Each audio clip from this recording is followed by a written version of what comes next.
Okay, so this lesson is going to be about law of sines and law of cosines, as well as how to find the area of a triangle. Now we know to find the area of any triangle, the formula is area is equal to 1/2 base times height. Okay, and using that formula, in fact, I'm going to write it down here as well. Area is equal to 1/2 base times height. Using that formula, let's say I have a triangle and I actually know the base length. So angle opposite B, we'll call side B, and we'll call side B, I don't know, we'll just pick a number and call it 10. Let's say I know that angle or that side length.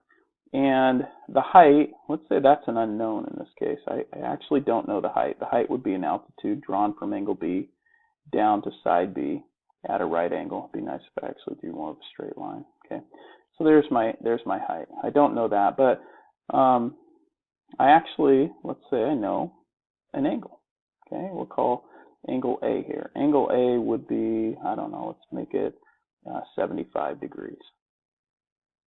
Okay, well, if I know that, this side is C, this side is A, I could actually calculate the area of this triangle as long as I also know the side length C. Let's say I know side length of C is, we make up a number, we'll call it 7. Okay? If that's the case, then I could say, well, H, I could solve for H. I could say, well, angle H is equal to, well, it's tough, or excuse me, side length H is equal to, it's kind of tough to tell in this, but let's look at it a different way. Let's say if I have this side, or this angle, angle A, and I have this right triangle, and I'm going to redraw the right triangle right here. Let's just think about it in terms of a sine, cosine, tangent problem. Okay, here's angle A, all right, which we know is 75 degrees. Here's H, and here's C, right? C is 7. We don't know that length, but we're trying to find H, and we know that this is 75. Okay. Knowing that, we could say, well, the sine of angle A is equal to opposite H over hypotenuse, C. Or, in this particular problem, we could say sine of 75 is equal to H over C. And C is 7, so we'll call it 7. Right? Which actually becomes 7 sine 75 equals H. All right. Well, if we keep it generalized, let's use the general form. That would actually be, we'd multiply by C. We'd have C times sine A equals H. Okay. And so knowing that, I could actually I could say, well, this is my height right here. Okay. So we would say area of this triangle that we're dealing with is 1/2 base, which we're calling is B. Let's ignore the 10 for now. We'll keep it generalized. And H, we're not calling H. H is actually C sine A. That's another way to figure out the area of a triangle. Another way to find the area of the triangle is taking 1/2, the product of two angles, or excuse me, two sides times their included angle. Okay, so we could actually show that 3 different ways here. If we have this triangle, and I'm going to erase these measurements real quick. I'm just going to keep my side measure. I'm going to say, or my side labels. Let's say I want to use angle C. The sides that make up angle C are side B and side A. Okay, so the area is equal to 1/2. If I'm going to have sine C here, and A and B make up angle C. So this would be A times B. Okay. Just like I did when I used angle A. The sides that make up angle A for sine A are C and B. Now the other way, or the other angle here, is angle B. Right? And the sides that make up angle B, we call that the included angle because it's in between those two sides that make it up, A and C. So we're including that angle. So area is equal to 1/2, well, C, A, or A and then the sine of b. The other way to think about it, notice all three of these equations here include an ABC, ABC, ABC. All right, let's go ahead and try using those formulas. All right, so let's say I have a triangle ABC with given lengths and the included angle. All right, we're going to find the area. So I have an angle, angle A. Angle A is 118 degrees, and I have the included sides. In other words, the sides that make up that angle are side C, which is 14, and side B, which is 22. Now, how do I know those are C and B in that order? I don't. I just pick that. Okay, and notice it's obviously not scale. If I want to extend this out, I can. Okay, but it really doesn't matter. Here's your triangle, right? There we go. All right. All I need is the angle and the sides that make up that angle. So this is the included angle. So the area of this triangle is equal to 1/2 C times B, the two sides, times the sine of that angle. So substitute things in. 1/2, that would be 14 times 22 times the sine of 118. When we do the math to the nearest tenth, that's actually 136.0. And that would be in square units. Okay, since we don't actually have a label there, we'll call them units. Okay, and you don't necessarily have to make a picture if you don't want to. I mean, this one right here, we know the angle C. So area is going to be equal to 1/2 our sides, A and B. We know those make up the angle because it says it's an included angle, and sine C. So 1/2 A is 9. B is 16, and sine of 32. We do the math out there, and we end up with 38.2 square units. Now, once again, throughout this, I hope you pause and try these before I actually show the answers. But there we've got it. If the picture helps, use it. All right, now on to our actual big-time formulas, the law of sines and law of cosines. Now, what I'm going to do first is, let me explain. Law of sines and law of cosines are useful to find side lengths and angle measures. In other words, to solve a triangle when you don't have a right triangle. So if you have a right triangle, just use your normal sine, cosine, tangent, or inverse sine, inverse cosine, inverse tangent. It's just a lot easier. But if you don't have a right triangle, then you have to use law of sines, law of cosines. And there are really a bunch of different things that you can remember here, and I've kind of highlighted them with A, B, C, and then D. Okay, so I've got angle, side angle, angle, angle, side, side, side angle, side angle, side, and the side, side, side case. I will tell you that I don't memorize those at all, and I'll explain how I usually solve these once I get to law of sines, because law of sines is much easier to use. Law of cosines is a much more, it's a longer process. It takes a long time, and sometimes you can only use law of cosines, so that's when you have to do it. If you can use law of sines, go that route first. Okay, and I'll show you how I test for that once we get to law of sines. I will tell you this first one, though, you have to use law of cosines. Okay? And so let's explain what the law of cosine says. It says x squared is equal to y squared plus z squared minus 2yz cos of x. So in other words, if I know three sides, then I could take the side length, which we know is x, okay, and square it. And that will be equal to the side length, which we know is y, squared, times the side length z, squared, and then minus 2 times side length y, times side length z, cosine of angle x. Okay? Now notice, I don't know angle x. Okay? When I use this formula, I'm only allowed to have one unknown. Okay, well, x, y, and z I do know, so my unknown would be x if I was using this formula. But it's not just one formula. I mean, this formula can be duplicated here. So let's look at the patterns. I don't want you to have to memorize 3 different formulas for law of cosines. But note how I have x squared here, and then I have y squared and z squared. Okay. Well, y squared here means I'd have to square my other two sides. So x squared and z squared. Okay. And z squared here means I'd have to square the other two sides, which would be, oops. Excuse me. x squared and y squared. And then notice the next piece here just says minus 2yz, whatever those two sides were. So this would be 2xz. And this would be 2xy. And the last part to notice if you're starting with side x, you're ending with angle x.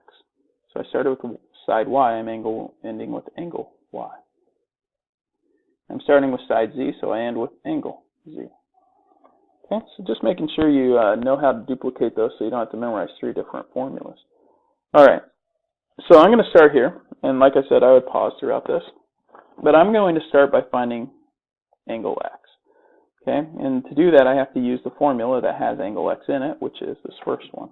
So the x squared equals y squared plus z squared minus 2yz cosine x. Now I'm just going to be flying through these, just kind of, because it is just plugging in numbers and cranking out answers. Called plug and chug, some people say that. Okay, so you can pause and do the work and then check it as you go. But x squared, well, that's 120 squared equals y squared, or 70 squared, plus z squared, 65 squared, minus 2 times y times z cosine of x. Notice once I substitute everything in, I should have one unknown only. And I do. If I have multiple unknowns, then I can't solve. If I don't have any unknowns, then I'm wasting my time. Okay, 120 squared. It's 14400. 74900. 65 squared, 4225. And 2 times 70 times 65 is 9100 cosine x. All right, next step, I'm going to go ahead and combine some like terms here. 4 there. 4900 and 4225. That gives me 9125 minus 9100 cosine x. Okay, and notice that these 9100 and the cosine x are actually attached to each other. They're attached through multiplication. So you cannot combine 9125 minus 9100 first. That's the first big mistake that's made. The only thing you can do is you can subtract this 9125 over to the other side. So you now end up with 5275 equals negative 9100 cosine x. So to break apart that multiplication, I have to divide by negative 9100. So I'm going to have 5275 over negative 9100 is equal to cosine of x. And then, since I'm trying to find an angle, I'm going to have to use inverse cosine in this problem, right? So to move this cosine over, I'm going to take the inverse cosine. So the inverse cosine of that big mess right there. So let's give myself a little more room. Okay, 5275 over negative 9100 equals x. So rounding to the nearest tenth, x is 125.4. And that would be degrees.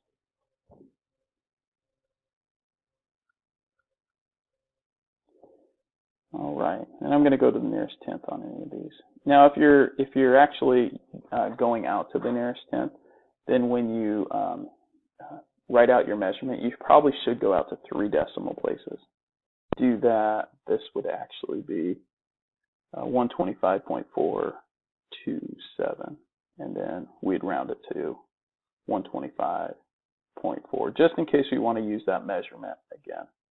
Okay, go a couple decimal places past where you're rounding, just in case you're going to substitute that in somewhere else. Okay, let's go ahead and find angle y. All right, or side. Yeah, find angle y. We know side y. Okay, let's move on to angle y. So switch it up here. Go angle y. So finding angle y is this formula here with the y's. So we have y squared is equal to x squared plus z squared minus 2yz, or excuse me, 2xz, and cosine y. Okay, so that gives me y squared is 70 squared,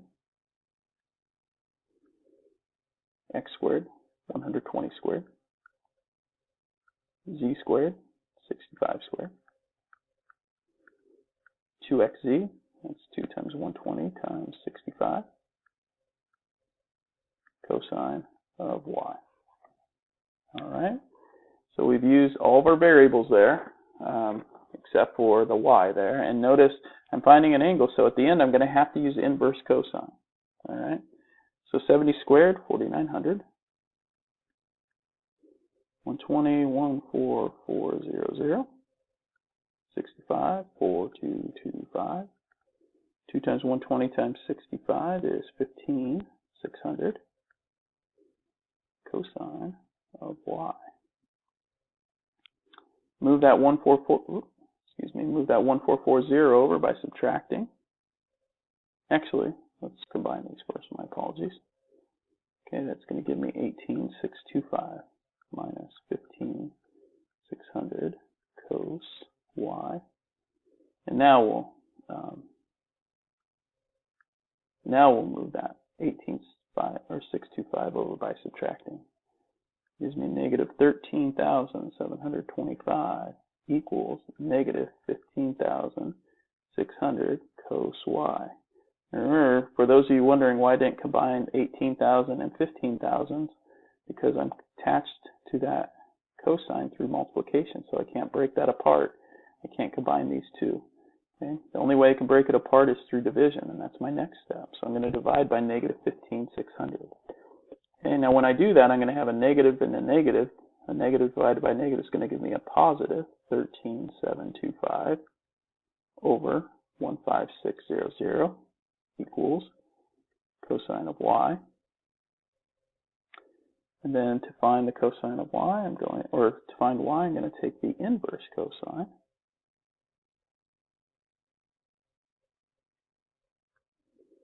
of 13,725 over 15,600. All right, and we do the math. We get y is equal to 28.381, and we round that to y is equal to 28.4. All right, so we now have 28.4 here. All right, if we actually want to find angle z, we can do that. I'm going to take the measure of angle x plus the measure of angle y plus the measure of angle z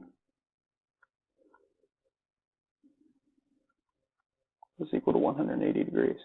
That's the easiest way. I mean, you could do the law of cosines again, but that would take forever, man. Okay, so x is 125.4, and since I'm not multiplying by anything, I'm just going to use the rounded amount. When you're adding or subtracting, you're not multiplying in a rounding error, then I'm just going to use the rounded to the 10th place. Y is 28.4, and then we have z, okay, equals 180. All right, that actually gives us 153.8 plus z is equal to 180. So angle z equals 26.2 degrees. You have now solved the triangle. Now I realize that that is a very involved process. However, you've accomplished your goal. All right, so you can use law of cosines with the side-side-side relationship in a triangle. Okay, we could also use law of cosines when we have two sides and the included angle of a triangle. So if I were you, I would pause it and try this on your own. First thing I'm going to do is I'm going to fill in up here. Just a reminder, And the more you write this out, the better you become at it.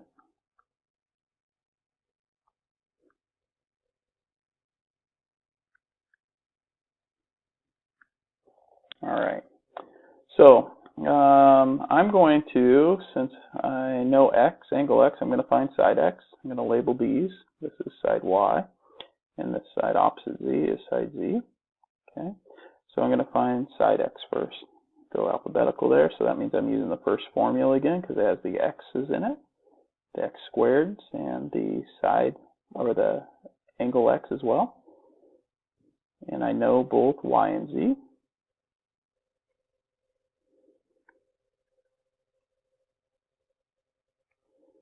Okay, and substituting my values in. I don't know x. Notice I'm looking for a side this time, so that means I'm not going to use inverse. I'm going to use just normal sine, cosine, and tangent. Inverse will not be used in this because of that.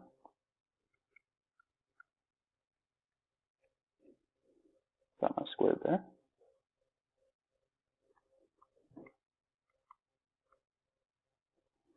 And angle x is 105. All right, well, I have x squared, and I could do all this math. 62 squared is 3844. And 85 squared is 7225. Minus 2 times 62 times 85, that's 10,540. Cosine 105. And remember, this 10,540 is attached to the cosine through multiplication right there. Okay. Now I'm going to combine these two pieces. Okay. The x squared is equal to 11069 minus 10540 cosine 105. Okay, now the reality is I can't put anything else together over here, and I don't want to round it. I'm just going to move this squared over by taking the square root. So I'm going to take the square root of that whole mess right there. And that problem that I am writing out right now is exactly what would go into my calculator. Once again, remember you're in degree mode here. I forgot to mention that earlier. Okay? Let's plug that in and see what we get. All right, looks like x equals 117.460. That's supposed to be a 6. 460. Okay, which we will round to the nearest tenth. We'll go 117.5. Just in case we have to use that number here. Okay, we can do that. We could substitute that in later. But for now, that's going to be the number I report as a solution. Okay.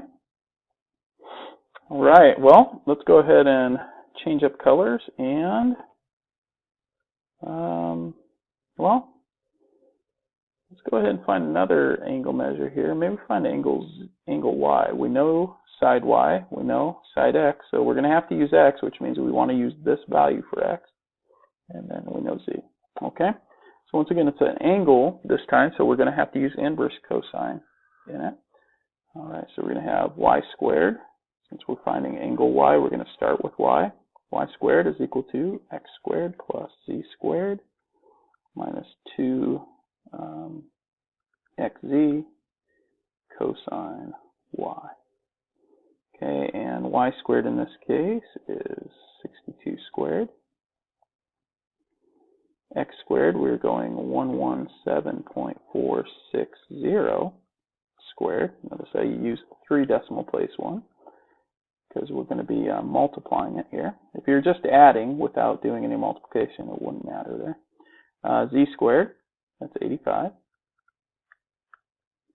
minus 2 times x, and that's our 117.460, and z, 85, cosine y.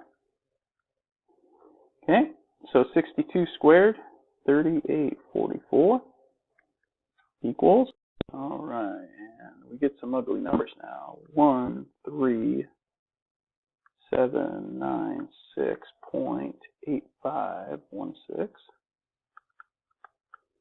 plus 85 squared, 7225 minus 19968.2 cos y. All right, combine these two pieces. We get 3844 equals, and that gives us a big whopping 21021.8516 minus 19968.2 cos y. Subtract that over, that 21,000 over, so we end up with negative 17,177.8516 equals negative 19968.2 cos y. Alright, and then we divide by the negative. A negative by the negative is going to be positive, so we're going to have 17177.8516 divided by 19968.2 equals cos y. Take the inverse cosine of that mess to move the cosine over. Right?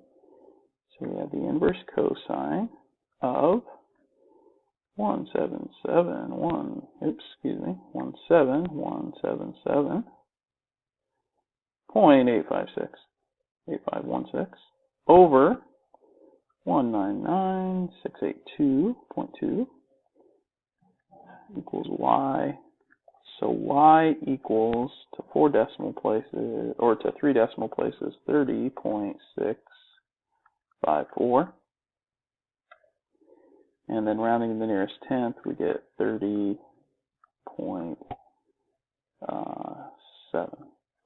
And just so you know, if we would have only used 1 decimal place for x here to the nearest tenth, this would have been 30.6, which doesn't seem like a big deal. However, when you're doing an online assignment and you have to go to the nearest tenth, and you're getting 30.6 and it's actually 30.7, that's frustrating. Just to be aware of that.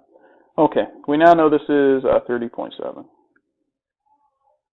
Okay, if I want to find angle Z, I can use triangle angle sum theorem. Okay, I can say, I can do it anywhere in here. I think I have enough room right over here. Let's give myself just a little box right here. X plus Y plus Z in terms of degrees, we could say the measure of equals 180. We know that angle X is 105. They gave us that on the way in. We've rounded angle Z, angle Y to 30.7. And remember, you're adding and you're not multiplying your error. It doesn't matter if you use the rounded value. It does matter if you're neat enough to read your writing. And Z. Okay, 105 and 30.7 is 135.7 plus Z equals 180. Therefore, Z equals 44.5, I think. No, 44.3, excuse me. There we've got it, 44.3 degrees. Okay, we've now solved the triangle. All right, that, I believe, is enough of law of cosines. Let's go into law of sines. Law of sines, much easier. The law of sines works for a couple different situations. First, the law of sine says anytime you have sine x, the sine of an angle over its opposite side, it can be equal to the sine of another angle over its opposite side. You can make a proportion out of it. Now, you won't be using 3 sets like I have, or 3 different ratios like I have here. You'll either make sine x over x equals sine y over y, or you could set up sine y over y equals sine z over z, or maybe you even set up sine x over x equals sine z over sine z, or sine z over z. Okay, so really you use the law of sines to solve the rest of the triangle anytime you have a side angle relationship. Or the way I like to think about it, and I'll be, like I said at the beginning, I don't remember the side angle, the angle side angle, the side, any of that. What I do is I automatically when I don't have a right triangle and I'm trying to solve it, I look and see if I have an angle measure and the side opposite that angle measure. If I have an angle measure and the side opposite it, like I do here, I have x and I have side x. That means I only need one other piece of the triangle. Doesn't matter what it is. It could be another angle, it could be another side, it could be anything. Like in this case, I have another side. As long as I have an angle measure and the side opposite that angle, then I can use law of sines. And you like law of sines. It's a lot easier than law of cosine. Okay? So in this case, I have I have angle x and side x, so I'm going to use this ratio here. So the sine of angle x over side x is equal to, and I've got side y, so I'm going to find angle y. So I'm going to use my y. So sine y over y. Okay, so substituting pieces in, sine of x, so that's sine 95, over x, which is 125, is equal to the sine of the y over y, which is 85. So notice I have one unknown. It's y, or angle y. And notice also I'm finding an angle, so at some point I'm going to have to use the inverse sine in here. The way you solve a proportion, you cross multiply. So 85 times sine 95 equals 125 times sine y. Now, one thing I was noticing in class, some of my students were putting the 85 back here behind the 95. That is a big problem in the long run, because if you're putting it into your calculator and you forget to close a parenthesis around the 95 and you put the 85 back here, you've now all of a sudden taken the sine of 180, which isn't good. Okay, I want to find y, so I'm going to divide out this 125. So I'm going to have 85 times sine 95 over 125, divide by that 125. That's going to give me sine y. And then to find y, I have to take the inverse sine of that whole mess there. It's okay to take the inverse sine of a fraction or a ratio that has sine in it. That's okay. Sine is just, when you take the sine of something, you're coming up with a numeric value. So that's what I'd put into my calculator there. Okay. 42.642, which is rounded to 42.6. All right. Now, in order to find z, I'm going to have to use sine x over x is equal to, and I have to find both angle z and side z. So I'm going to definitely have to use sine z over c, but I have to find the angle first. And the way I have to do that is using the triangle angle sum theorem. So I'm going to look at this and I'm going to say, well, I know that x degrees plus my y degrees plus my z degrees equals 180. And every problem we've done so far, I've said, hey, it really doesn't matter if you use a rounded value when you're adding. And that's true, except for we're going to take this value for z and we're going to put it in over here and we're going to multiply it. So I'm not going to use the 42.6 because that is a rounded value, just because I'm going to get a rounded value for z that I'm going to use over here. So I'm going to try to be a little more accurate and use the non-rounded. I'm going to 42, or the one that's rounded, or it's got more place values in it, I guess. Okay, 42.642 plus z equals 180. Okay, it just gives me a little more accurate measure there. And 85, 42 point, we get 137.642 plus z equals 180. We get z then is equal to 42.358. Okay, that will be the number I use to put in there, but my rounded answer, 42.4.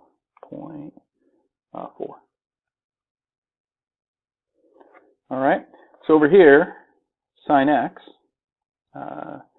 x is going to be 95 again, and that's over 125, and that's equal to sine z. Well, we're saying the sine of 42.358, go to 3 decimal places, over z. Okay, we cross multiply, so we get z times the sine of 95 is equal to 125 times the sine of 42.358. Okay, and we're going to divide by sine 95. Notice we're finding a side length, so we're not going to use the inverse sign here. So we get 125 times sine 42.358, all divided by sine 95. And that gives me that z is equal to 84.542, which rounds to 84.5. All right, there we got it. And I guess we could write this one in here too, 42 or 42.4. All right, very good there. You can also use law of sines when you have angle side angle or angle angle side. Okay, so we have this this next problem here.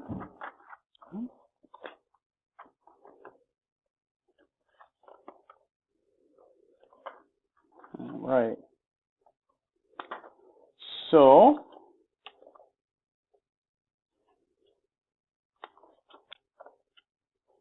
give this one a go here. So we've got 72, we got 110. So like I said, I would just look at it and go, okay, do I have an angle and a side opposite an angle? Well, I have an angle. This is Z. I don't have the side opposite. I have an angle. That's why I don't have the side opposite. I don't have an angle, but I have this side. However, notice I can actually find this angle, right? To find that angle is actually 72 and 35, right? X plus Y plus Z adds up to 180. We know that 72 plus 35 plus X equals 180. And 72 and 35 is 107 plus X equals 180. And so X is equal to 73. Okay, so X is 73. So notice now I have an angle and I have the side opposite, meaning I can use the law of sines. So sine X over X, I'm using that one because I know both of those. And I'm going to use Y because I know the angle Y. Sine Y over Y. I don't know side Y, so we're about to find that out.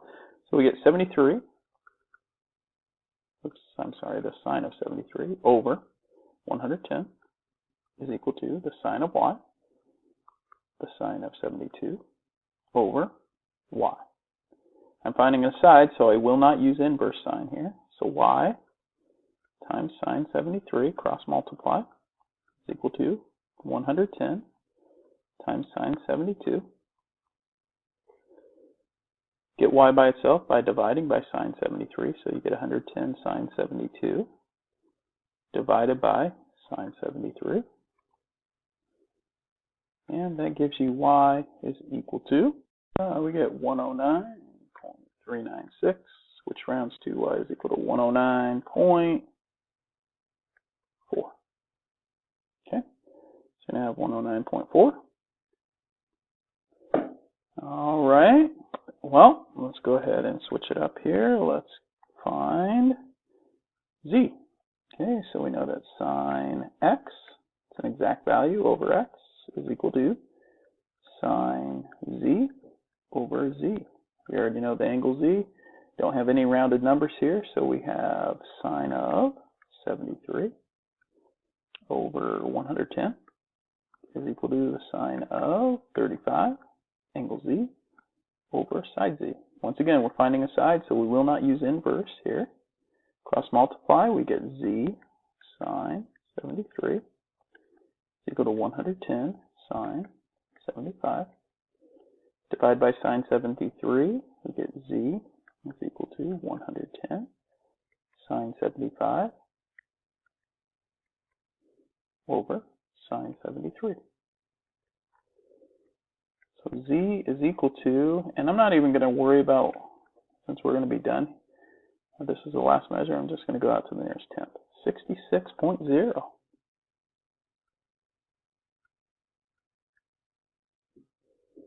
All right, here we go. So we got all of our new measures there. Let's see. We also have a scenario like this where you have angle, side, angle, and this one we actually have angle, angle, side. Last one was angle, side, angle. Okay. So once again, I look at it. I have an angle. Do I have the side opposite? I do. Perfect. I can use law of sine. 52. This is z, and there's x. So this is x. All right. So I can find. I'm going to go ahead and look at this and go, okay, z and z and y. So my one I know for sure is sine y over y. That's the ratio I know. They give me both of those. And they give me angle z, so sine z, and I can find side z. Okay? So sine y, so that's sine of 118 over y.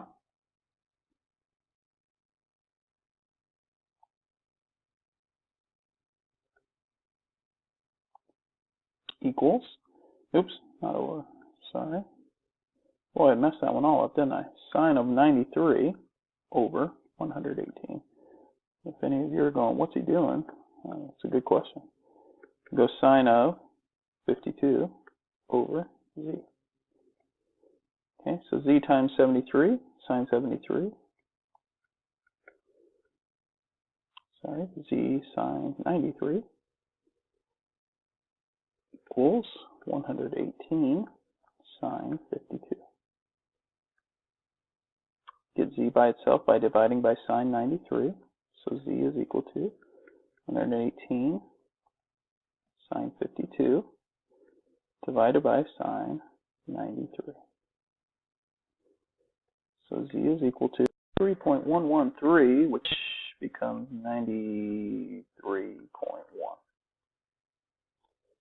All right. Okay, let's go ahead and find, we can find angle x by using the triangle angle sum. So 93, we go x plus y plus z equals 180. We know that x plus y, 93, plus z, 52, equals 180. Okay, substitute those values in.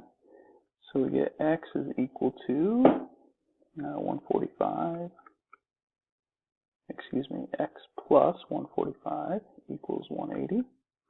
And so x equals 35. All right, so we got 35 degrees here. Well, that's good. We won't have to use any other rounded values, so we can look this up. Let's go ahead and use sine of y over y, those exact values again that they gave us originally, equals sine of x over x. Okay, so sine of y is sine 93 over y, 118, is equal to sine of x, which is 35, over x. Cross multiply, we get x times sine 93 equals 118 times sine 35. Divide by sine 93, we get x is equal to 118 sine 35 over sine 93. So since that's our last measure, I'm just going to go to the nearest tenth here, 67.8. All right.